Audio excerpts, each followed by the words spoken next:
Hey there, you found us. Welcome to You're Doing Good. I'm BJ Krinsman, and I gave up my law practice, so I used to say I'm an attorney. I'm an arbitrator and a mediator, and now I am a self-styled philanthropy influencer. Okay, you got that?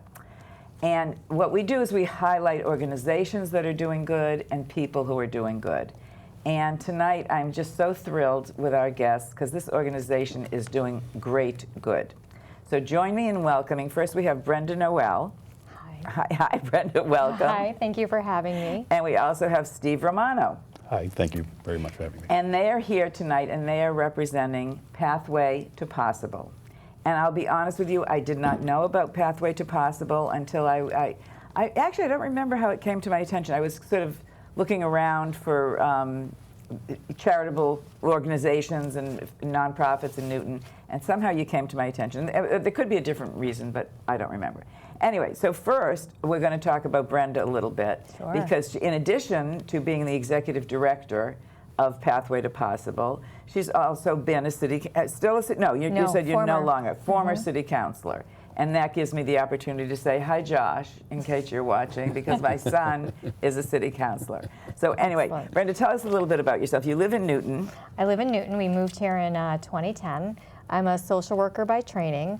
I've had a varied career. You know, right out of school, I worked at the Boston Area Rape Crisis Center. Then I worked in the Attorney General's office.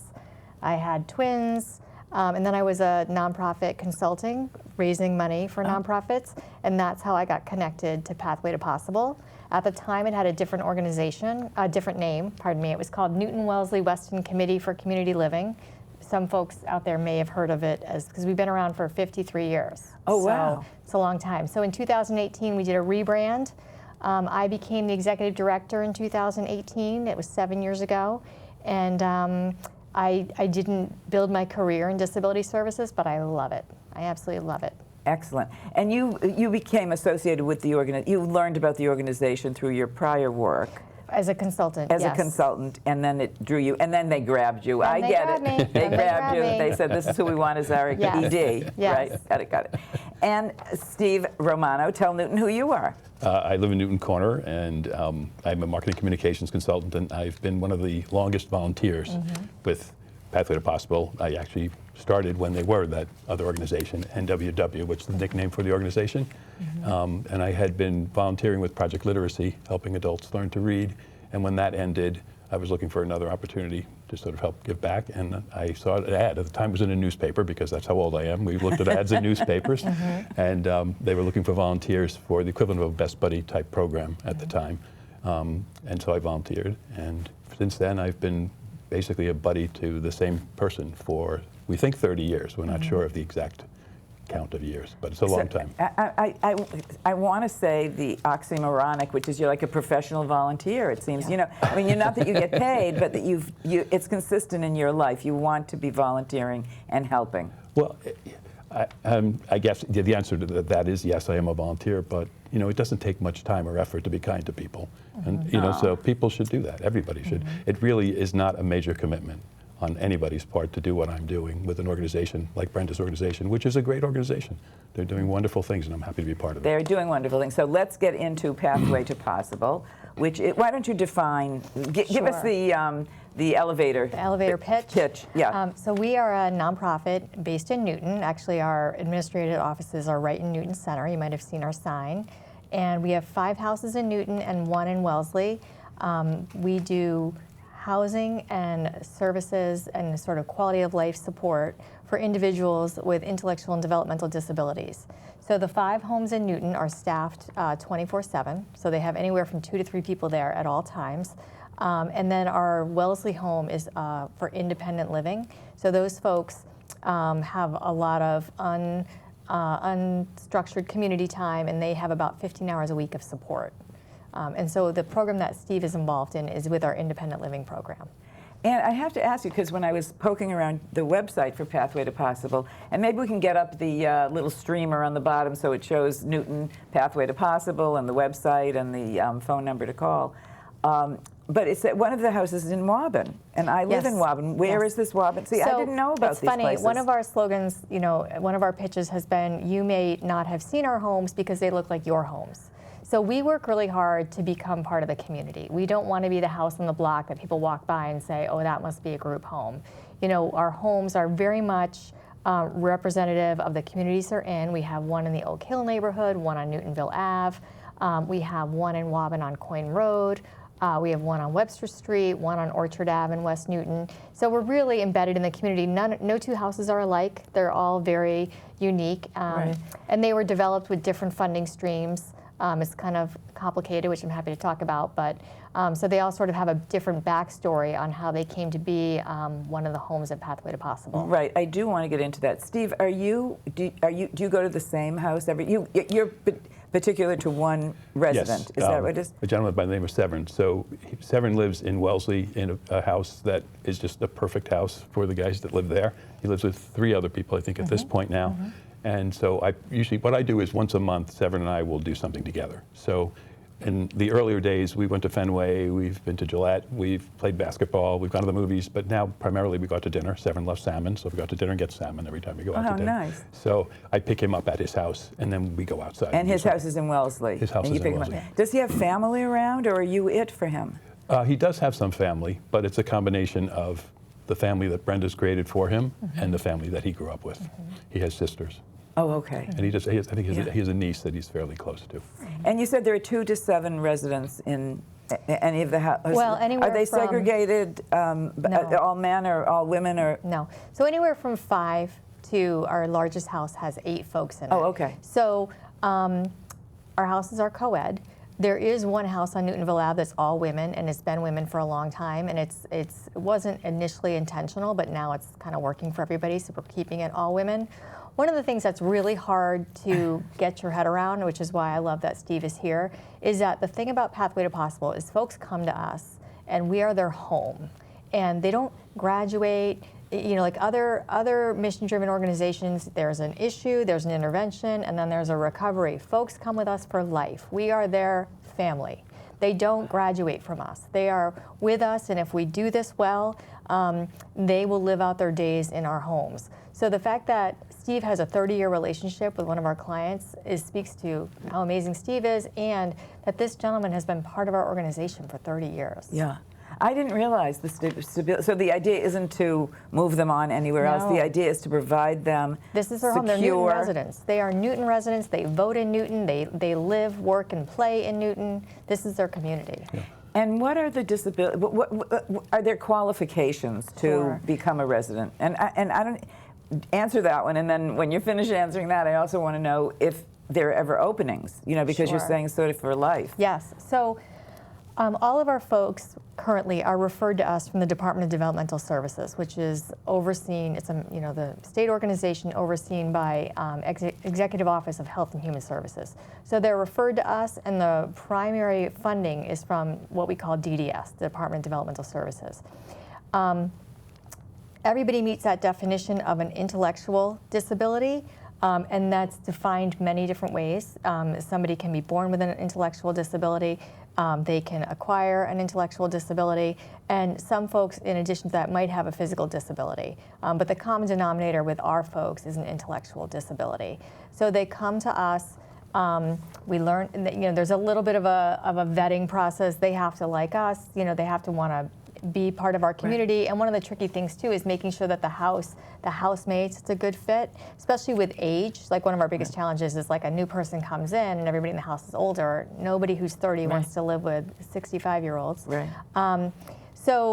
And if they're healthy enough, we want them to stay and live out their days with us. The only reason why someone might leave our house is if their medical issues became so complex we couldn't support them anymore.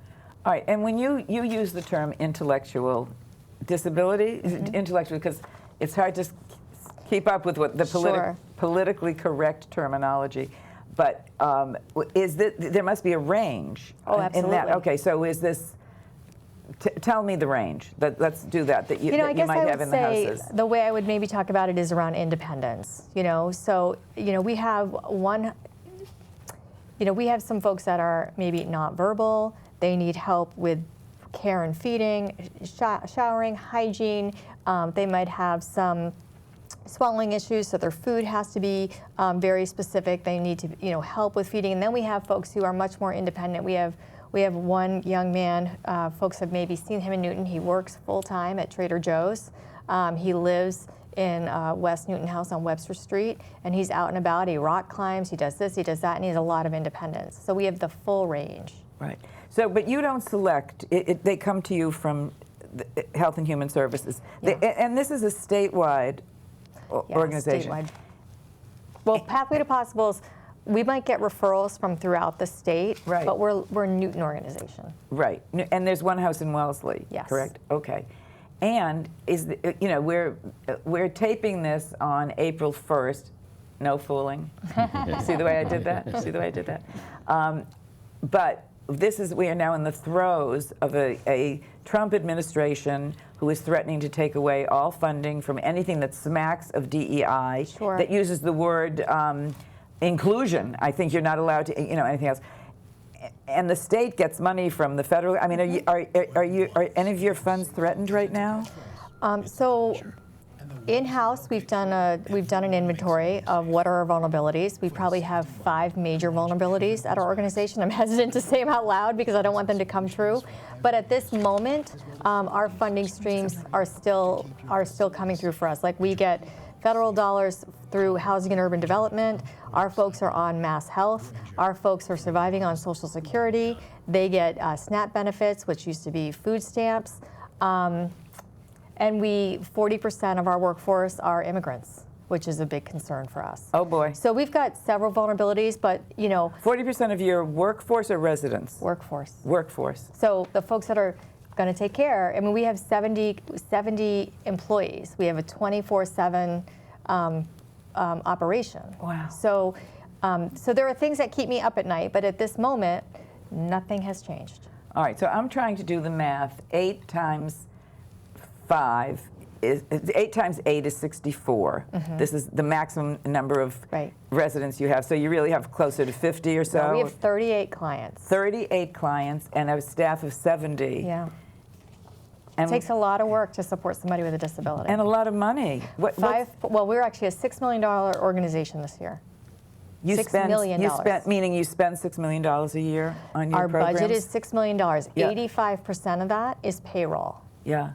So, it's. I mean, Wow. if you think about all those hours, I mean, each house has 3 staff, 24/7. Right. So. Right. And who's paying? Now, no, Steve is not getting paid. No. But I have to say, just to give the kudos to the staff that works with this organization is phenomenal. The people, the commitment of the people, and I've been there years seeing staff members come and go. Why they're not paid like athletes and movie stars, I will never know, because what they do on a daily basis is phenomenal.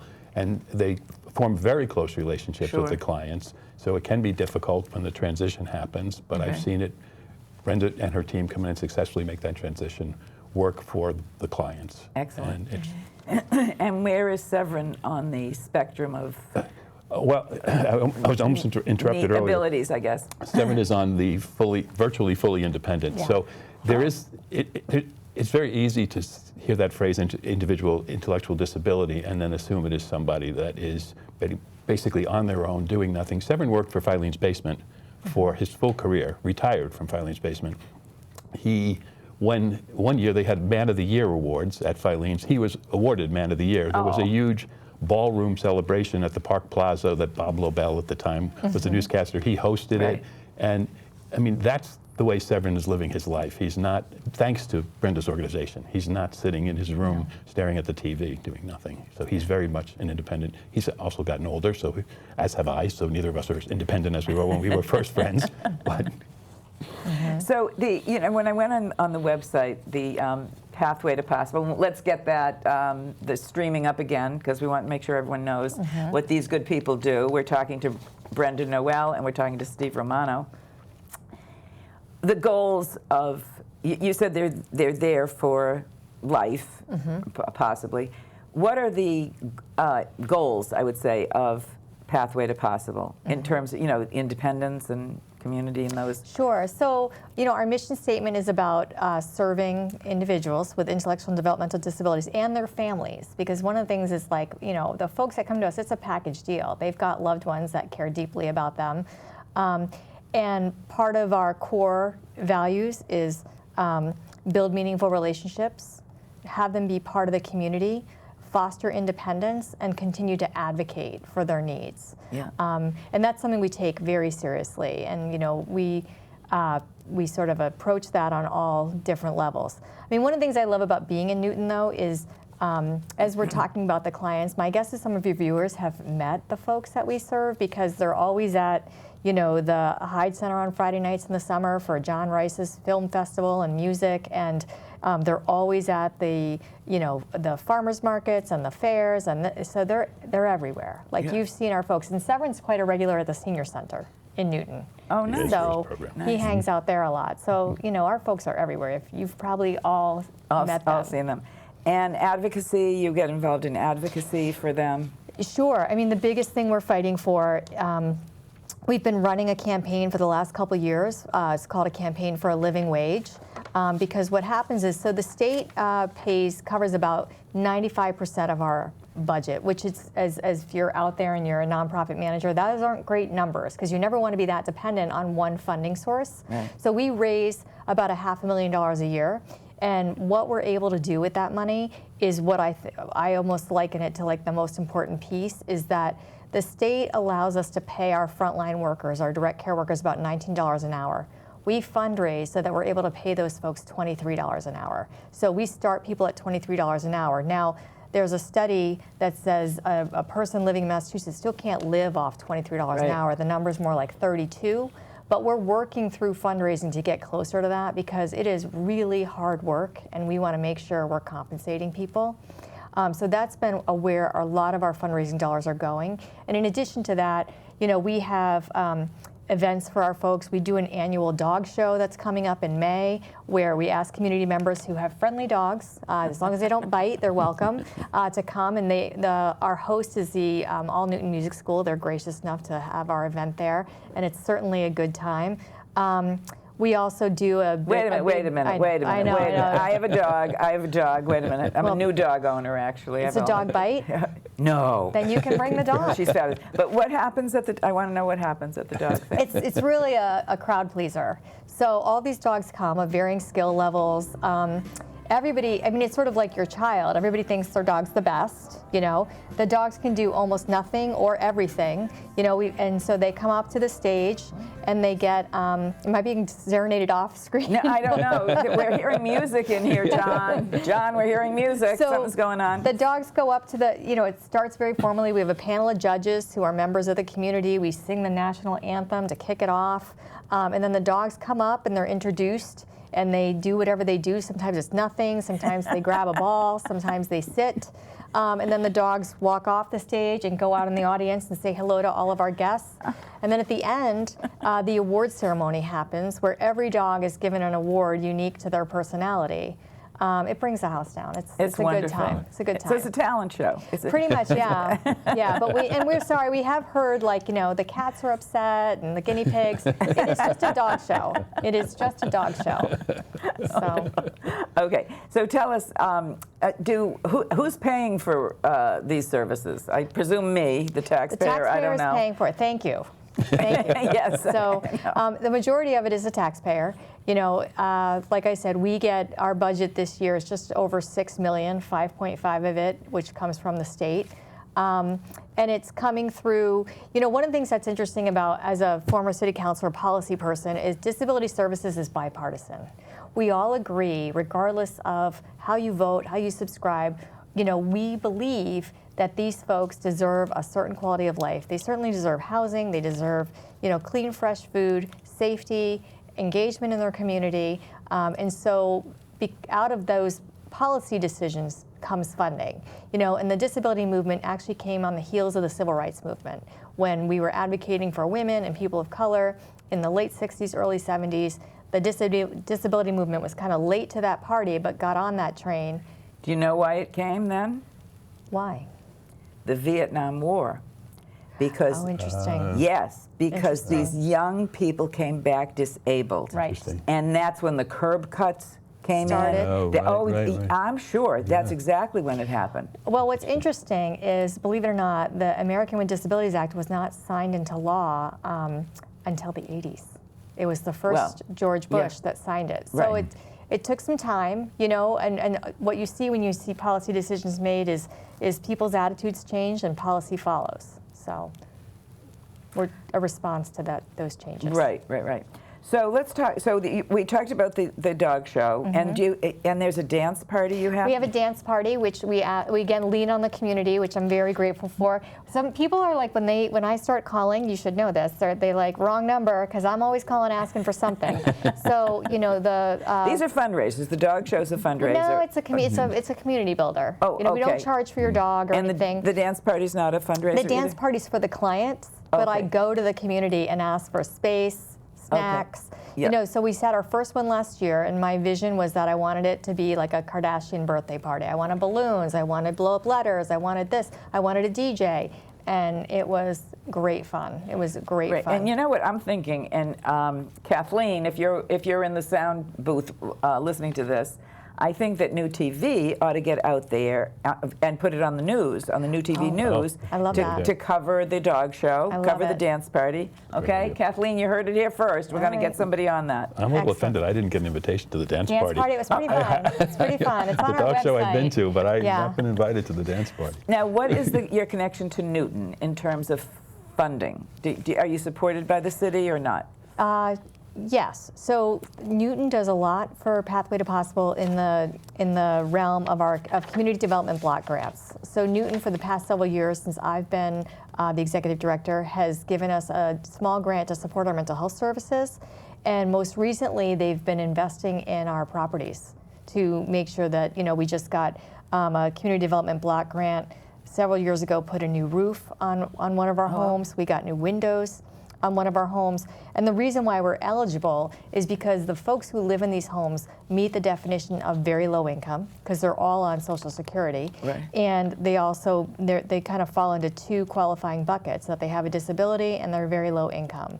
So what happens when you take community development block grant dollars is that house then becomes deed restricted. It means that the people that live in that house have to meet that definition, which that's part of our mission, so we don't have a problem with that. That's an easy Right. thing to do. And Pathway to Possible, and John, let's put it up again. Pathway to Possible owns the properties. You own So it's a all the little bit houses, complicated. It's a little bit complicated. 4 homes are HUD homes, Housing and Urban Development, so they're funded through HUD. And as long as they remain in the service of low-income people with disabilities, we don't have to pay the mortgage. It's all managed through HUD. One house in West Newton we do own and have a straight mortgage on, Yeah. and then one house on Webster Street we rent back from Newton Housing Authority. Okay, so it's a complex. It's a complex funding model. Yes. So you earn that's why you earn the big bucks, because Yes. you have to deal with all this Exactly. and all this variety of things. It's art and science. All right, so Steve, you're a volunteer. We've talked about Severin. You've talked about what you do. What drew you to this in the first place? I want to talk about volunteerism, and really where I want to get eventually is how much we get out of it when we are the volunteers. So tell us about how you got started. I mean, I grew up in a household where people did things for one another. I also had, there were 5 of us siblings, so we kind of learned to kind of work as a unit. So I grew up feeling it was my obligation in any way to give back if you could. And then what happens over time is, and I have to say this about Newton as well as the surrounding towns, when Severin and I go out, the kindness that other people show him is unbelievable. And so that you start to sense that the world is a better place than you thought it was if you start to get cynical, when you see how kind people can be to other people. And if I can just give a shout out to the West Newton Cinema for a second, there was one point where Severin, he had a roommate, Ron, and Ron's buddy had passed away. So for a few years I had Severin and Ron that we would go out together. And we went to see a movie at West Newton at a matinee, and it was pouring rain. And I had to drop them off in front of the theater. We were late because of the traffic. The movie was about to start, and I couldn't park. We all know West Newton and what parking is like, right? And I parked behind the theater, ran to get there, soaking wet, and I walked in, and the movie was about to start. And the people at West Newton said, "We will hold the movie for you." and they held the movie for us while we walked in to see Wally. You know, and it's like those kinds of kindnesses. Waitresses who come over and wish him a happy birthday if they see a candle on his cake. And so when you're volunteering and you have those experiences over time, it makes you want to keep doing it because it helps reinforce a more positive view of the world than you might have otherwise. You know, I have, since I've kind of retired from law practice, I've been devoting more time to volunteering. And one of the reasons is it's a way for me to fight back. I'll say it against Trump. You know, I don't know what else to do. Right. Okay, I've sent the postcards. I've not shopped on March 15th or whatever the day. You know, I've done those things. Right. He doesn't care. He's not listening to any of that. And I think the only way to combat what I'll call evil is to do good. And that's how I feel about that, that it's just a little something, and it makes me feel better. And it also connects you to someone else, and we're starting to lose, and I don't want to name it Trump, but Trump, he thrives on dissolving the sense of community. Yes. And when you volunteer, you connect to another person, and if that person's connected to someone, you start building this sense of community. Right. And it's important that we have that. We need that as a society. That's how a dictator becomes a dictator. They divide people first so that everybody's in different little factions, get them against each other, and then says, your life is a mess. Yeah. I can, not only can I make it better, but I'm the only one who can make it better. Well, as you know and as I know, we can help make it better by doing things like Well, it's volunteering. wonderful. Thank you for what you're doing. It's really appreciated. Oh, it's a pleasure. So let's talk a little bit. You talked about you don't really. So there are no fundraising events. Oh no, we got plenty of fundraising. Oh, okay. Don't Well, tell you us worry. about. I wanted So to our know big, how the 500,000 comes in. There's lots of opportunities to give. We have a marathon runner right now. It's one of our residents' brother is running the marathon for Pathway to Possible. Nice. So he's raised like almost $6,000. That's exciting. Yeah. And then we have a huge event in October. It's our autumn auction. We have a partnership with the Brayburn Country Club. They host us. And it's our biggest event. It's like usually attended by about 200 people. We raised $250,000 last year. It's like an auction and fun and Wonderful. it's just a good time. I think it's really important that when you're doing good, you have fun. Yep. So I will tell you, if it's one of the most interesting fundraisers, we keep it light, we keep it short. It's the best ticket in town.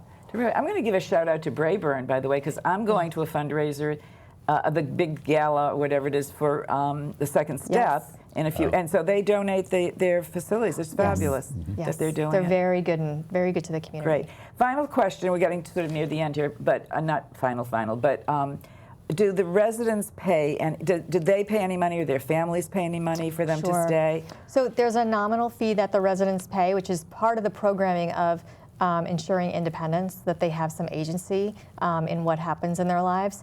And it's a calculation based on their income. And again, all of our residents meet the definition of very low income. It's 30% of what they receive in Social Security minus any ongoing medical expenses. So it's a nominal fee to again, have some agency in what their life is like. Right. I think it's fabulous. And you have inspired, I hope you've inspired me. I hope you've inspired Newton. This is just fabulous. The Pathway to Possible, it's Pathway to Possible, making it possible for these people. Absolutely. It's wonderful. Thank you so much. Go ahead, you want to say something? Well, I just want to thank you for having us on the show. Any opportunity we get to tell our story and to get people involved, we're thrilled with. Well, and your story is a good one, and it's one that should be told. I want to thank you. You're doing good. Yeah. You are doing good, and both of you individually are doing good. So thank you so much. Thank you so much. Thank you so much to you for being with us, and we'll see you next time on You're Doing Good. Good night.